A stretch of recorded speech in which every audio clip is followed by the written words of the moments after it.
সংসদে দাঁড়িয়ে স্বরাষ্ট্রমন্ত্রীর বক্তব্যের ক্ষেত্রে বিরোধী দলকে অন্যান্য সংসদ সদস্যকে যেভাবে তুচ্ছ তাচ্ছিল্য করে কথাবার্তা বলার স্টাইল, প্রধানমন্ত্রীর সামনে দাঁড়িয়ে তিনি অনেকটা ডিফ্যাক্টো প্রধানমন্ত্রীর মতো যেভাবে ভঙ্গিমায় কথাবার্তা বলেন এবং সংবিধানের যে ধরনের ব্যাখ্যা নিজের মতো করে আপন মহিমায় দেন, মাঝে মাঝে যা স্ববিরোধিতায় রূপান্তরিত হয়, সেগুলো জনমনে আতঙ্ক সৃষ্টি করছে।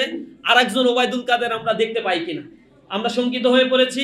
তারই প্রেক্ষাপটে আমরা গণভোটের এই যে জনসম্পৃক্ততা ছিল, প্রায় 70% মানুষ যে ভোটে রায় দিয়েছে, যারা 51% ভোট পেয়ে তারা সরকার গঠন করে ক্ষমতা পরিচালনা করছে, তাদের চাইতেও বেশি পাওয়ারফুল যেই ভোট, সেই ভোটকে তারা ডিনাই করার মতো সাহস তারা দেখাচ্ছে।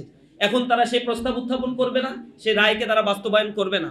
তারই প্রেক্ষাপটে ছাত্র সংগঠন হিসেবে, দায়িত্বশীল ছাত্র সংগঠন হিসেবে ইসলামী ছাত্র শিবির মনে করছে এই পরিস্থিতিতে মুখ বন্ধ করে থাকার কোনো সুযোগ নেই। আমরা আমাদের কথাগুলো বলবো, আমাদের দাবিগুলো উত্থাপন করছি। সরকারের সুবুদ্ধি উদয় না হলে আমরা রাজপথে দাঁড়িয়ে আমাদের কথাগুলো বলার চেষ্টা করব এবং দাবি আদায়ের জন্য ছাত্র জনতাকে সাথে নিয়ে আমরা রাজপথে থাকবো ইনশাআল্লাহ।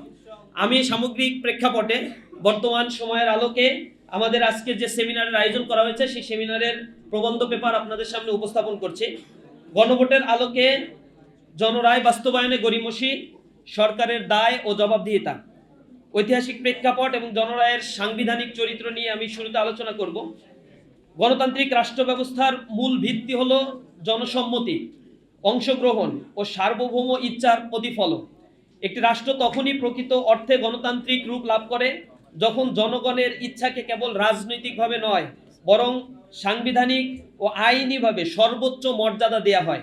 বাংলাদেশের সাম্প্রতিক রাজনৈতিক প্রেক্ষাপটে 2024 সালের জুলাই আগস্টের ছাত্র জনতার ঐতিহাসিক অভ্যুত্থান এই মূলনীতির এক বাস্তব ও শক্তিশালী বহিঃপ্রকাশ হিসেবে আবির্ভাব হয়েছে। এই অভ্যুত্থানের মাধ্যমে ফ্যাসিবাদ ও স্বৈরাচার শাসন ব্যবস্থার মূলোৎপাটন হয়েছে, রাষ্ট্র পুনর্গঠনের একটি নতুন সম্ভাবনার দ্বার উন্মুক্ত হয়েছে। অভ্যুত্থান পরবর্তী সময়ে সার্বজনীন রাজনৈতিক দাবি ছিল রাষ্ট্রীয় কাঠামোর আমূল পরিবর্তন করা, এমন মৌলিক সংস্কার এখানে আনয়ন করা যার মাধ্যমে ভবিষ্যতে কোনো ব্যক্তি বা দল পুনরায় ফ্যাসিবাদী চরিত্র অথবা ক্ষমতার একচ্ছত্র আধিপত্য গ্রহণ করতে না পারে। অর্থাৎ এই আন্দোলনের কেন্দ্রীয় লক্ষ্য ছিল ক্ষমতার বিকেন্দ্রীকরণ, প্রাতিষ্ঠানিক জবাবদিহিতা এবং সাংবিধানিক ভারসাম্য প্রতিষ্ঠা করা। এই গণ আকাঙ্ক্ষাকে প্রাতিষ্ঠানিক রূপ দেওয়ার লক্ষ্যে জাতীয় ঐক্যমত কমিশন গঠিত হয়, যেখানে দেশের বিভিন্ন রাজনৈতিক দল ও নাগরিক সমাজের প্রতিনিধিরা অংশগ্রহণ করে।